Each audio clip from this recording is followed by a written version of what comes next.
মা দুনিয়াত মাঝে কেমন জিনিস জানে কিছু কিছু মানুষ জানে, কিছু কিছু মানুষ জানে না।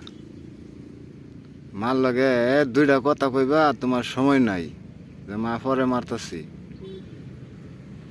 আর ঘরের বেডির লগে আলাপ করবার সময় আছে, মার লগে আলাপ করবার সময় নাই। তোমার মাঝে তোমার অত কষ্ট করে লালন পালন করে যে তোমার বড় করলু,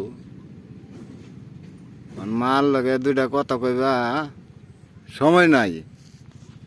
আঙ্গর সময় থাকবো কোন দিন? মরে গেলে সময় হইব নি? মরার আগে তো একটু ভাবতে লাগবো। মার লগে দুইটা কথা কইবা সময় নাই। ঘরে বেডির লগে আলাপ করবা, কথা কইবা তোমার সময় আছে।